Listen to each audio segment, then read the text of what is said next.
Dear Christian brothers and sisters, we were told that this earth is given to us by God as a gift, to cherish.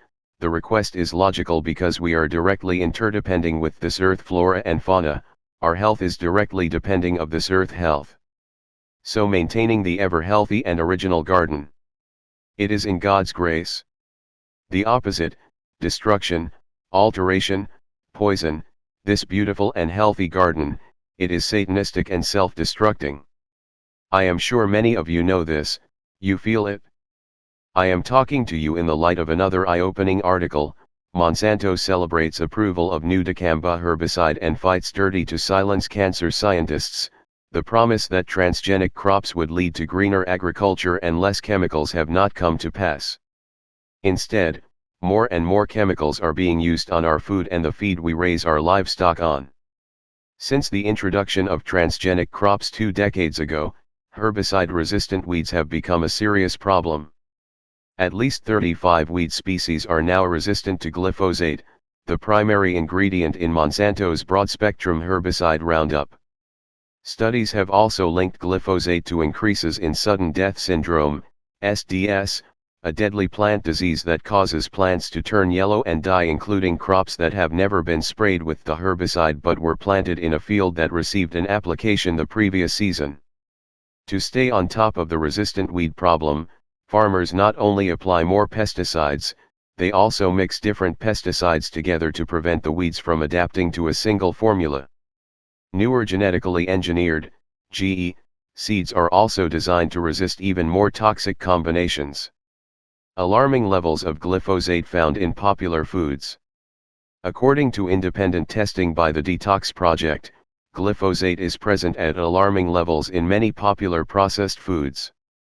Scientists have found glyphosate can alter gene function in the livers and kidneys of rats at levels as low as 0.05 parts per billion, ppb. Meanwhile, Cheerios was found to contain more than 1,125 ppb of glyphosate, Doritos more than 481 ppb and Ritz crackers more than 270 ppb. It's time for regulators at the EPA Environmental Protection Agency and the White House to stop playing politics with our food and start putting the well-being of the American public above the profits of chemical companies like Monsanto. FDA suspends glyphosate testing. Meanwhile, the U.S. Food and Drug Administration, FDA, has suspended testing for glyphosate residues in food, citing disagreement and difficulties with establishing a standard methodology to use, along with equipment issues. The agency is unsure when testing will resume. According to FDA spokeswoman Megan McSeveny, preliminary results indicated there were no violations of legal tolerance levels allowed for glyphosate in the foods tested. However, it's important to remember that the U.S. Environmental Protection Agency, EPA, significantly raised allowable levels of glyphosate in foods back in 2013, and evidence boosts, with allowable residue limits being raised from 0.2 ppm to 6.0 ppm. The level for sweet potatoes was raised to 3 ppm. Current glyphosate limits are probably unsafe.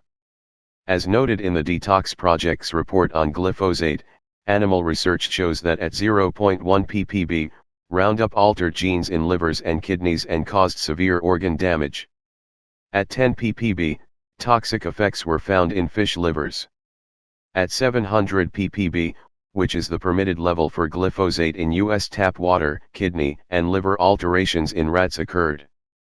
Compare that to the level of glyphosate found in General Mills Cheerios, 1,125 ppb, which equates to 1.125 ppm. Also remember that that's just one food, and people eat a wide array of glyphosate-containing foods each day. As noted in the report, as a result of the combination of exposures through drinking water and a regular diet of processed food, total exposure is much greater than industry scientists and U.S. regulators ever anticipated. With this new information, it's time for the EPA to dramatically reduce the acceptable daily intake level of glyphosate and ban the practice of pre-harvest spraying of all food crops, especially wheat, oats, and barley, immediately. Monsanto dicamba herbicide gets the green light. The EPA recently approved Monsanto's latest weed killer, Stendi Max with Vapor Grip technology, which goes along with its Roundup-ready Stend cotton and soybeans GE plants designed to tolerate both glyphosate and dicamba. With this approval, use of dicamba on cotton and soy fields is expected to jump from less than 1 million pounds to more than 25 million pounds annually. Previously, dicamba could only be used to kill weeds prior to planting. It was not permitted on growing crops. The vapor grip refers to chemical technology said to make the dicamba less prone to vaporization and drift problems associated with older dicamba herbicides, and a reason why they are not permitted during growing season. Monsanto has been sharply criticized for releasing dicamba-resistant seeds before receiving approval for the less drift-prone herbicide, as many farmers felt they had no choice but to illegally use older dicamba herbicides on the new seeds, a decision that turned out to have devastating consequences for their neighbors. Over the summer, such activities caused 10 states to report widespread damage on thousands of acres of non-target crops such as peaches, tomatoes, cantaloupes, watermelons, rice, cotton, peas, peanuts, alfalfa, and soybeans. And last month, a dicamba drift dispute between Arkansas farmers resulted in one farmer being shot to death. Concerns abound over Monsanto's dicamba herbicide. The question is, will this VapoGrip technology actually be enough to prevent a repeat of these kinds of crop disasters? As noted by weed scientist Aaron Hager, reduced volatility does not eliminate the potential for drift. Dicamba is so toxic, it doesn't take much to damage sensitive crops growing downwind, and Stendi Max comes with very specific instructions for application that must be followed to a T in order to prevent problems. Questions about its impact on biodiversity also abound. As noted by Nathan Donnelly, a Center for Biological Diversity scientist. Once again, the EPA is allowing for staggering increases in pesticide use that will undoubtedly harm our nation's most imperiled plants and animals. Iconic species like endangered whooping cranes are known to visit soybean fields, and now they'd be exposed to this toxic herbicide at levels they've never seen before. Pesticide-resistant superweeds are a serious threat to our farmers, and piling on more pesticides will just result in superweeds resistant to more pesticides. We can't fight evolution, it's a losing strategy. We can't spray our way out of this problem. We need to get off the pesticide treadmill. Did Monsanto engineer dependency on illegal pesticide? Why did Monsanto release its dicamba-resistant seeds before receiving approval for Stendi Max? As mentioned, dicamba has so far been illegal for use during growing season, due to its high volatility and drift potential. Some critics have suggested Monsanto may have released the dicamba-resistant seeds early in order to create an indisputable and urgent need for a dicamba herbicide to go with them, thereby increasing the chances of gaining approval of the controversial weed killer. As noted by the DPOW, since the release of Stend cotton and soybean seeds, thousands of acres of soybeans have been destroyed across Arkansas, Tennessee, and Missouri. Though Monsanto warns against the use of dicamba on its website, it does so directly below its description of its newly available dicamba-resistant soybeans. Further proof that such a dependency was orchestrated is the fact that Monsanto has invested over $1 billion in the production of dicamba, though its use on genetically modified crops is still illegal. If Monsanto truly did intend to create a dependency on a product that required an illegal pesticide, it arguably holds some moral responsibility for the death of Mike Wallace ed. Note: Arkansas farmers shot to death during a dispute over dicamba crop damage and the economic hardship that other farmers have faced as a result of crop damage from dicamba drift. Part of the blame must also fall on the U.S. Department of Agriculture, USDA, however, since the dicamba-resistant seeds gained USDA approval even though dicamba was still illegal for use during growing season. Feds and states probe Monsanto-Bayer merger. A couple of months ago Monsanto accepted Bayer AG's $56 billion takeover offer. The merger would result in the largest seed and pesticide company in the world. With the merger of these two giants, 59% of the global seeds and 64% of the world's pesticides would be provided by 4 companies in total. Many called on anti-competition regulators to investigate the merger, and a federal antitrust probe is now in fact underway. Several U.S. state attorney generals are also expected to join. The planned merger of DuPont and Dow Chemical Co. is also being investigated. According to the St. Louis Post-Dispatch, the involvement of the state attorneys general increases scrutiny of the megadeals and will complicate what are already expected to be tough and lengthy reviews by U.S. antitrust enforcers. The states are concerned that the companies may raise pesticide and herbicide prices for farmers following a merger, and have less incentive to compete to introduce better and cheaper products. While it is up to the Justice Department to decide whether to file a lawsuit to stop a merger, states provide information on how the mergers would affect their jurisdictions and conduct joint calls to gather data from the companies, as well as critics and supporters of the deals. Monsanto ramps up assault on researchers. In other related news, Monsanto is ramping up its assault on the International Agency for Research on Cancer, IARC, team of scientists that, last year, declared glyphosate a probable human carcinogen. Glyphosate, of course, is the active ingredient in Monsanto's flagship product, Roundup. Believe it or not, Monsanto and CropLife America are now lobbying to strip the IARC of its U.S. funding.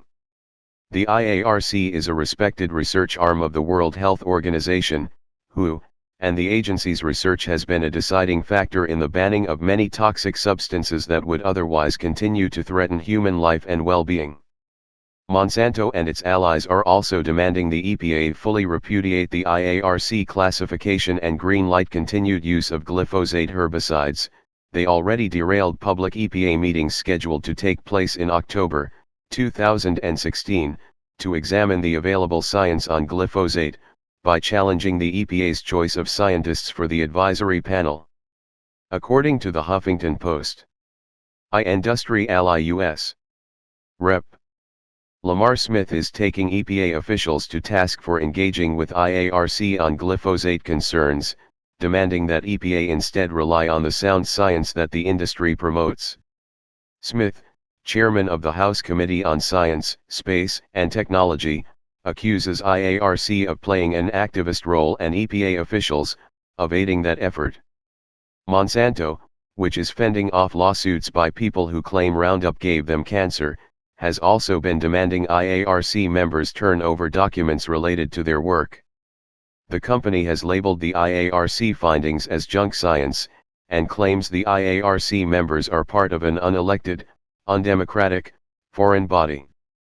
The industry message to EPA is loud and clear: independent research and international scientific findings should not take precedence over protection of a multi-billion-dollar agent like glyphosate. The public can only watch, wait, and hope that the EPA doesn't listen. IARC scientists stunned but not backing down. According to an IARC statement, while some of the working group members 23 do feel intimidated by the threats, they reaffirm the integrity of their work. It's well worth noting that the IARC scientists are considered elite independent experts, culled from well-respected institutions all over the world. Said Francesco Forastiere, head of occupational epidemiology at the Lazio Regional Health Service with regard to its carcinogenic potential. But Clausing told the Monsanto Tribunal that BFR's and EFSA's statements are contradicted by evidence contained in BFR's own reports on glyphosate and the draft report submitted to the European Chemicals Agency, ECHA, by the German Federal Institute for Occupational Safety and Health. Scientific integrity and credibility is on the line.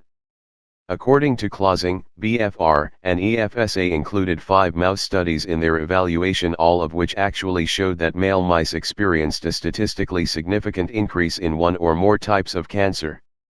3 of the studies showed a significant increase in malignant lymphoma. 2 showed a clear dose dependence. Clausing also noted that these findings alone exceed the EU's criterion for the classification of glyphosate as a 1B carcinogen, substances presumed to have carcinogenic potential for humans, which would result in an automatic ban. The only way to avoid a ban for a 1B carcinogen would be to prove that exposure is negligible.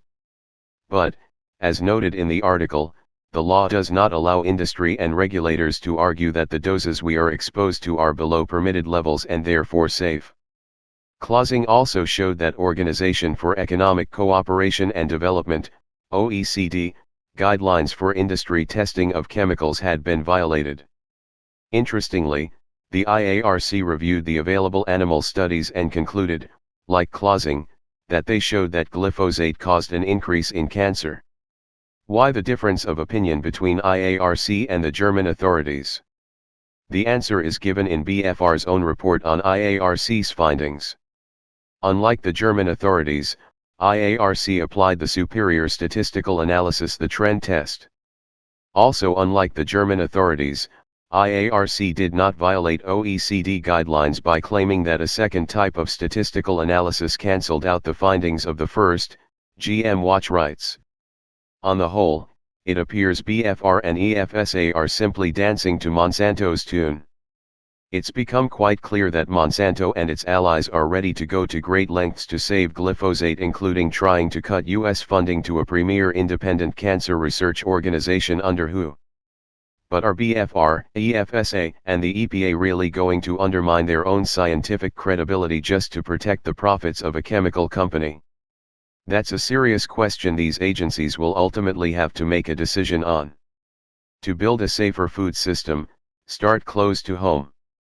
The fact of the matter is that chemical cocktails are not a necessity for ample food production. Granted, many areas would now need serious intervention to improve and rebuild soil quality, which has been destroyed by decades of mechanized farming and chemicals, but it can be done. Monsanto lauds its new dicamba herbicide. The health and well-being of our children and the environment depend on it. As an individual, you can help steer the agricultural industry toward safer, more sustainable systems by growing your own foods and buying what you cannot grow from local farmers you trust. By far, processed foods are the most likely to contain GE ingredients, so avoiding processed foods of all kinds, including condiments, is one of the best ways to avoid them and the toxic chemicals sprayed on these crops. If everyone were to refuse to buy products containing GMOs, insisting on feeding their families pesticide-free, GMO-free foods, the food industry would have no choice but to respond. It's really just a matter of creating a massive trickle-down effect. Let's learn, educate, about the hidden causes of exponential growth in multiple sicknesses and diseases, in any age.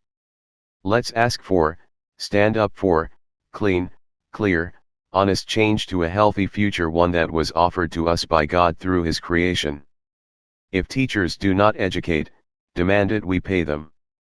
If priests do not rise voice and educate in churches, it is clear where they stand and is not God's side. God and God's Son bless you, give you courage and wisdom. God will understand our limitations, I do not think will accept the ignorance and dullness. God and God's Son Jesus Christ our Savior bless you all. Dear Christian brothers and sisters, we were told that this earth is given to us by God as a gift, to cherish. The request is logical because we are directly interdepending with this earth flora and fauna, our health is directly depending of this earth health. So maintaining the ever